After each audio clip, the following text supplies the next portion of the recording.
Bismillahirrahmanirrahim. Sebelumnya, Assalamualaikum warahmatullahi wabarakatuh.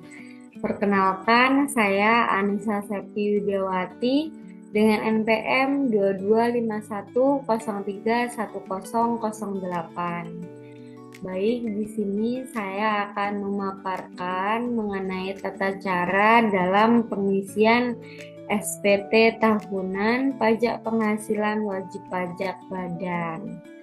Sebelum kita melakukan pengisian SPT tahunan, saya akan share screen mengenai informasi umum dan data-data yang dibutuhkan sebagai acuan dalam pengisian SPT tahunan.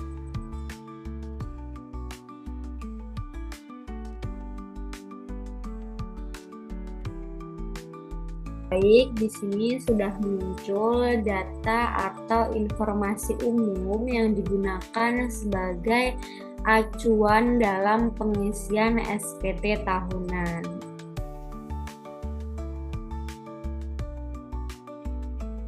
Di sini terdapat informasi mengenai nama wajib pajak, kemudian alamat, nomor telepon, jenis usaha, NPWP, KLU, tanggal pendirian, penandatanganan SPT, dan pengurus. Adapun di sini pengurusnya terdapat 3, yaitu Bapak Mandala, Bapak Margono, dan Bapak Frans, yaitu lengkap dengan jabatannya, NPWP-nya, dan alamatnya. Selanjutnya, informasi mengenai keuangan perusahaan. Di sini terdapat informasi keuangan, yaitu laporan laba rugi yang digunakan sebagai acuan pengisian SPT. Di sini sudah diberikan highlight kuning untuk mempermudah melakukan pengisian SPT, di mana ini terdapat highlight pada persediaan awal, pembelian bahan baku, kemudian biaya gaji dan tunjangan, biaya transportasi, biaya royalti, biaya kegiatan pelatihan, penyusutan, biaya promosi, biaya sewa, dan biaya bunga. Jadi informasi keuangan ini terkait HPP, biaya usaha, dan pendapatan luar usaha, biaya luar usaha, ini yang akan menjadi acuan dalam pengisian keuangan di SPT tahunan. Selanjutnya, jika data dan informasi umum sudah diketahui, maka kita akan mulai melakukan pengisian SPT tahunan. Baiklah, di sini sudah terlihat formulir dari SPT tahunan pajak penghasilan wajib pajak badan di lembar induk.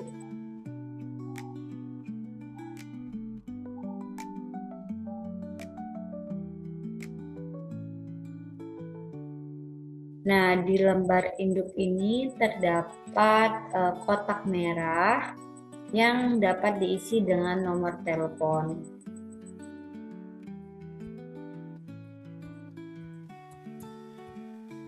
Kemudian jika sudah diisi, klik enter. Selain nomor telepon, pada formulir ini juga terdapat beberapa identitas. Yang pertama, jenis usaha, periode pembukuan, dan negara domisili kantor pusat. Selanjutnya, jika kolomnya sudah tidak berwarna merah lagi, maka kita akan melanjutkan ke lampiran 6.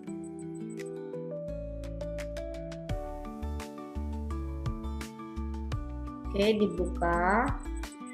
Pada lampiran 6 ini terdapat bagian A, yaitu mengenai daftar penyertaan modal pada perusahaan afiliasi.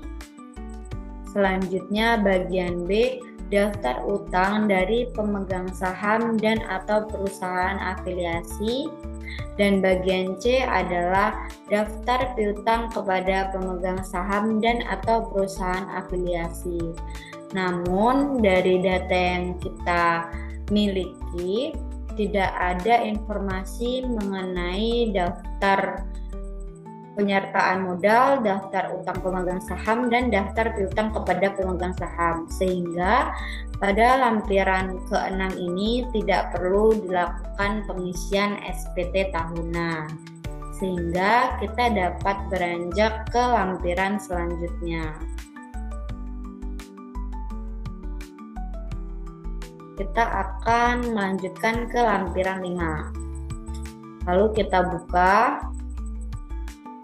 Baik, di sini di lampiran 5 terdapat bagian A mengenai daftar pemegang saham atau pemilik modal dan jumlah dividen yang dibagikan.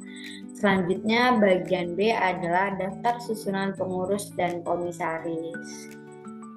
Jadi di bagian formulir ini terdapat identitas di atas yaitu NPWP, nama wajib pajak, selanjutnya periode pembukuan.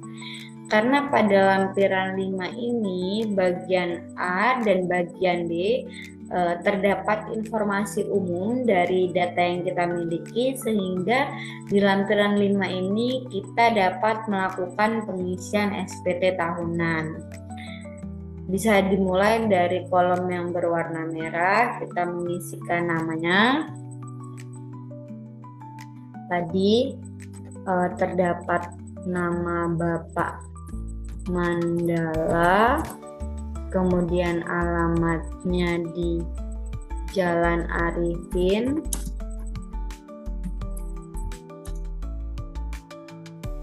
Manaf, nomor 2 Kota Metro. Selanjutnya NPWP-nya yaitu 03 330 070 2331 014. Dan jumlah modal di setornya dalam bentuk rupiah yaitu senilai 480 juta.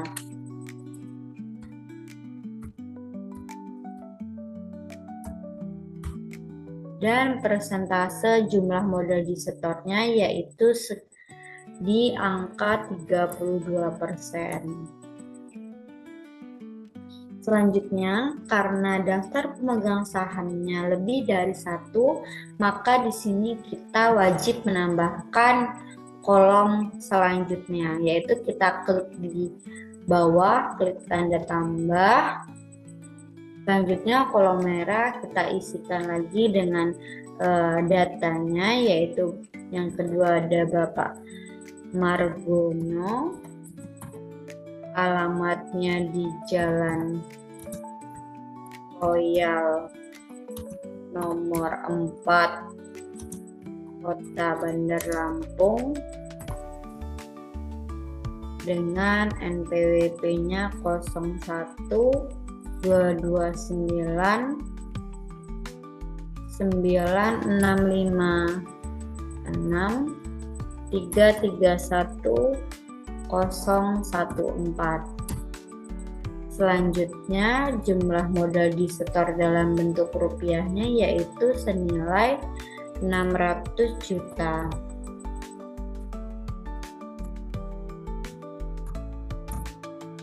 Kemudian jumlah disetor dalam bentuk persentasenya yaitu di angka 40%.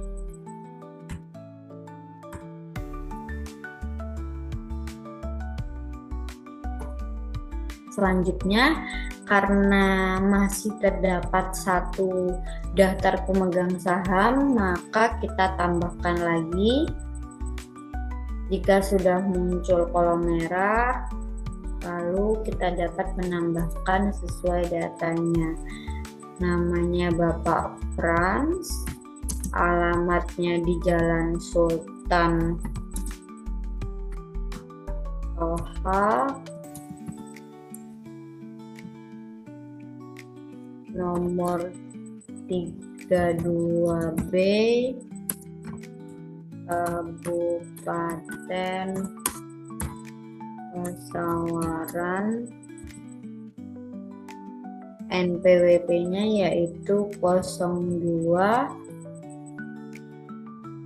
234 115 6 331 014. Baik, selanjutnya jumlah modal disetor dalam rupiahnya yaitu sejumlah 420 juta.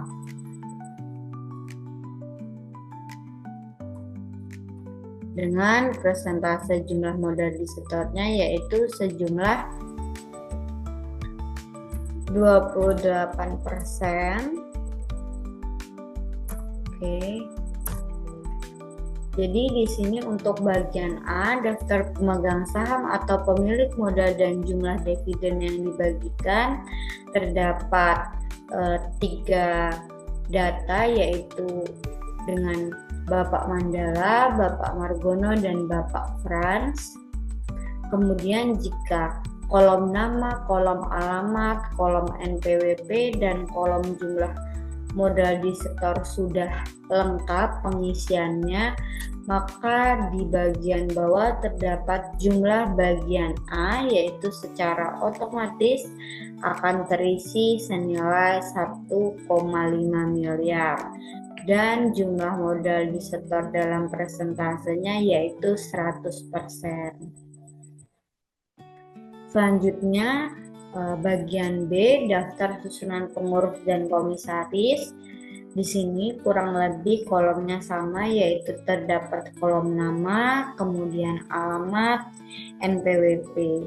Yang membedakan itu ada kolom jabatan. Jadi di bagian B ini dapat ditambahkan jabatan dari masing-masing pemegang saham.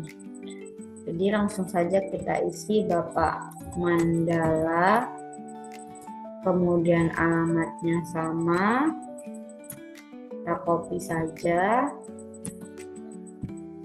NPWP-nya pun sama, namun untuk jabatannya bisa kita lihat datanya yaitu sebagai komisaris.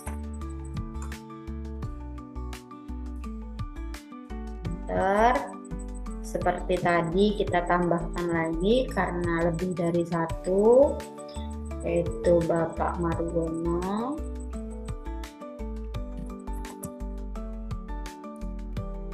kemudian alamatnya Jalan Royal, selanjutnya NPWP-nya sama, dan untuk jabatannya yaitu sebagai direktur.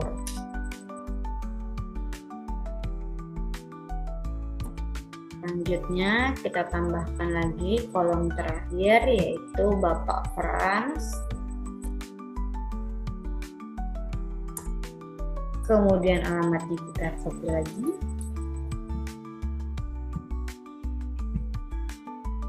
begitu juga dengan NPWP-nya, dan yang terakhir adalah jabatannya yaitu sebagai manajer. Oke. Baik, kolom bagian B, daftar susunan pengurus dan komisaris juga sudah terisi lengkap. Jadi setelah diisi, pastikan lagi di cross check untuk bagian A dan bagian B apakah setiap kolom sudah diisi dengan informasi yang valid sesuai dengan informasi umum atau belum. Jika dirasa sudah benar data-datanya, maka kita dapat melanjutkan ke lampiran selanjutnya. Kita akan masuk pada lampiran 4.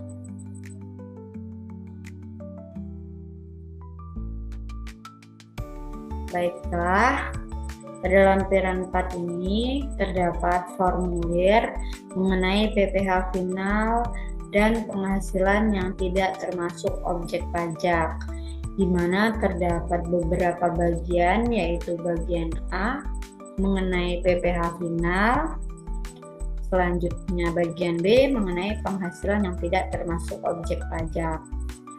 Lagi-lagi pada lampiran 4 ini yaitu tidak terdapat informasi umum yang menyajikan data mengenai PPh final dan mengenai penghasilan yang tidak termasuk objek pajak, sehingga pada lampiran 4 ini tidak perlu dilakukan pengisian SPT tahunan.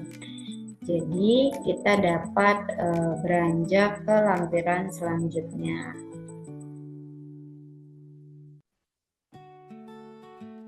Baik, masuk ke lampiran 3. Nah, pada lampiran 3 ini terdapat SPT tahunan pajak penghasilan wajib pajak badan mengenai kredit pajak dalam negeri, di mana terdapat bagian A, pemotongan dan pemungutan PPh pasal 222326. Di sini terdapat kolom nama pemotong, kemudian NPWP, jenis penghasilan, objek potpap, kemudian PPh potpap, kemudian nomor bukti, tanggal, alamat pemotongan atau pemungut, dan NTPR. Namun pada lampiran 3 ini mengenai kredit pajak dalam negeri, lagi-lagi tidak ada informasi umum yang dapat digunakan sebagai acuan pengisian, sehingga di lampiran 3 ini tidak perlu dilakukan pengisian SPT tahunan. Jadi kita dapat beranjak ke lampiran selanjutnya. Kita masuk ke lampiran 2, kemudian dibuka. Nah, pada lampiran 2 ini terdapat SPT tahunan pajak penghasilan wajib pajak badan mengenai perincian harga pokok penjualan, biaya usaha lainnya, dan biaya dari luar usaha secara komersial. Karena pada data sudah disajikan mengenai laporan keuangan atau informasi keuangan, sehingga pada lampiran ini kita dapat melakukan pengisian SPT. Dapat dimulai dari kolom harga pokok penjualan, yaitu terdapat pembelian bahan dan barang dagang senilai 36 juta,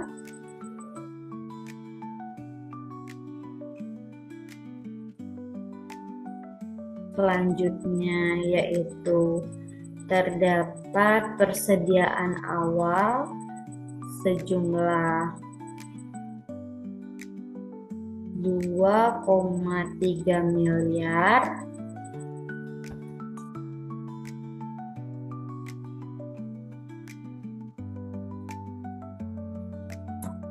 dan persediaan akhirnya senilai 400 juta.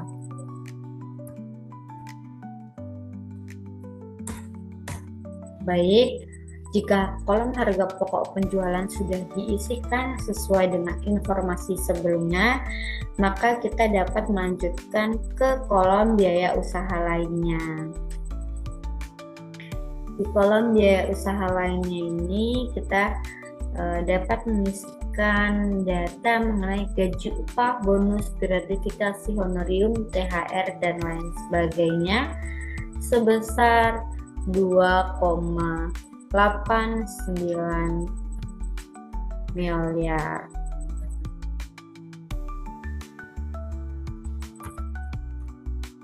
Selanjutnya biaya transportasi yaitu senilai 360 juta.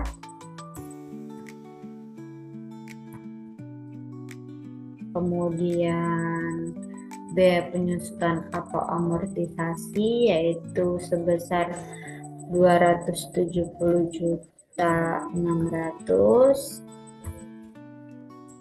270.600.000.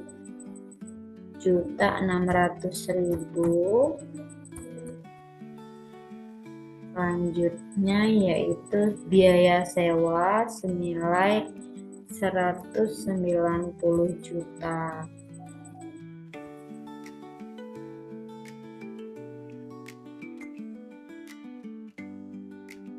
Baik, selanjutnya ada lagi yaitu biaya royalti sebesar 80 juta.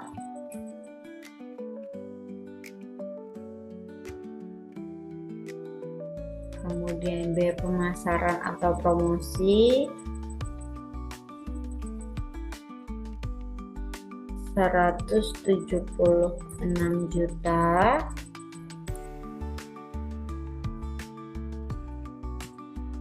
Dan biaya lainnya senilai 1,937 miliar.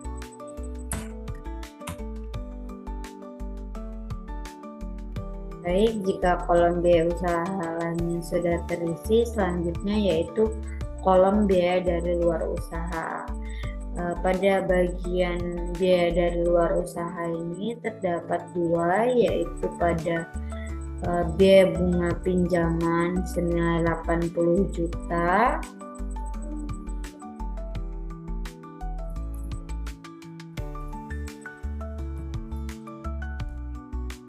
Dan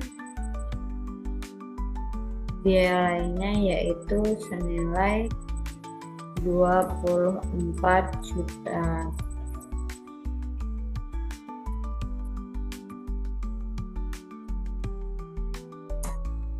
Baik, di sini untuk perincian harga pokok penjualan, biaya usaha lainnya, dan biaya dari luar usaha secara komersil.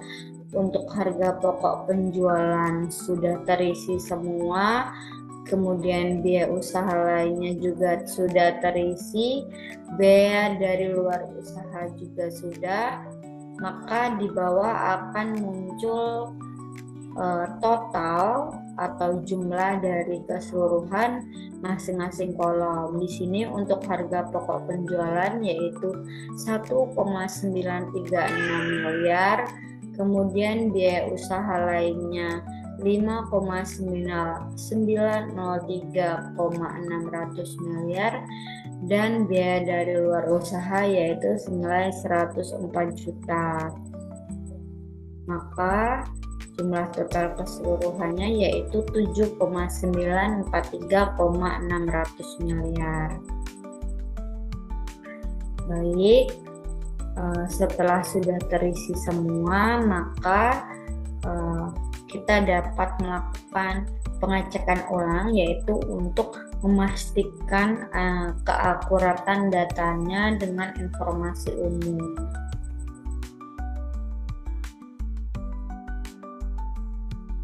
Jika dirasa semua data yang dimasukkan sudah benar, maka kita dapat beranjak ke lampiran selanjutnya. Kita ke lampiran 1, kemudian buka. Baik, di sini terdapat lampiran 1 yang menyajikan formulir mengenai penghitungan penghasilan neto fiskal.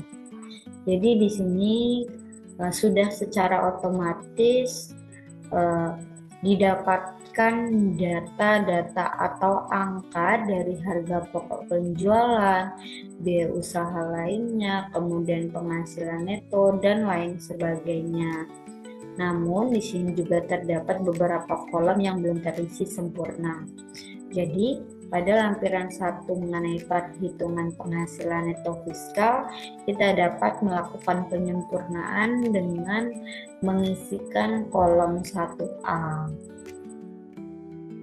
Di mana pada kolom 1A ini kita juga mengambil datanya dari informasi umum mengenai laporan keuangan yang sebelumnya sudah saya tampilkan. Jadi untuk bagian A ini kita dapat mengisikan nilainya dengan jumlah 46,170 miliar.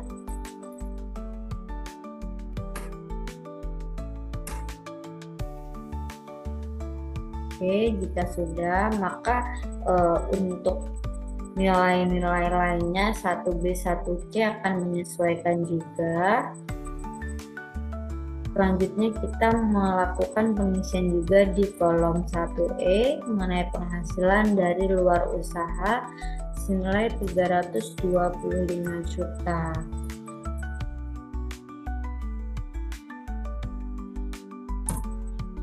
Oke, baik, di sini sudah terisi sempurna.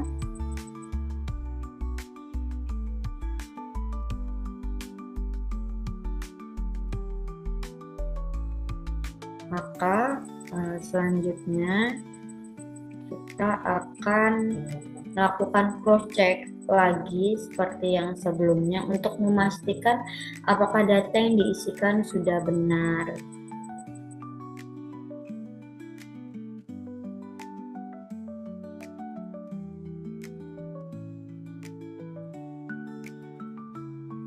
Jika dirasa sudah, kita dapat melakukan pengecekan jumlah di akhir.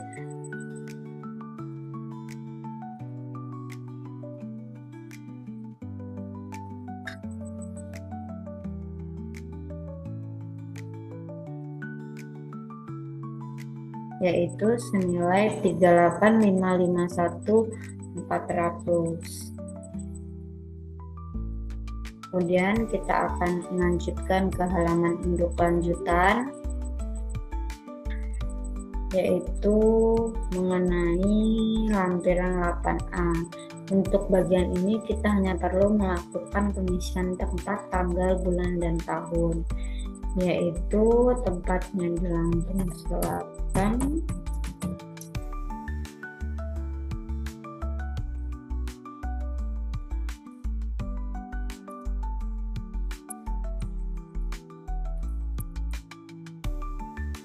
Kemudian tanggalnya tanggal 1 bulan 12, tapi untuk tahunnya di tahun 2022.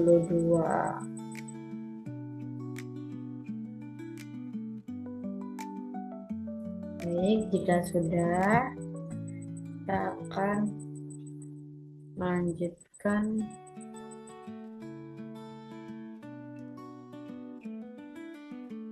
pengisiannya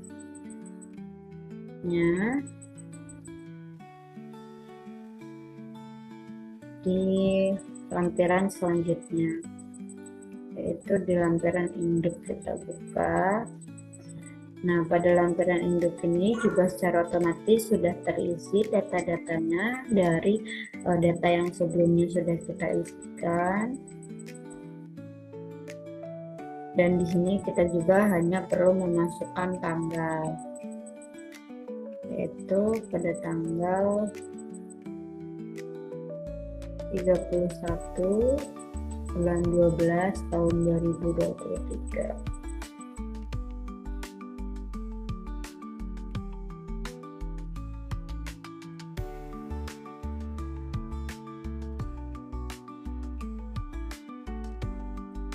Oke, baik. Jadi di sini data sudah diisikan secara benar dan sesuai dengan informasi umum, maka pengisian SPT tahunan pajak penghasilan wajib pajak badan sudah selesai.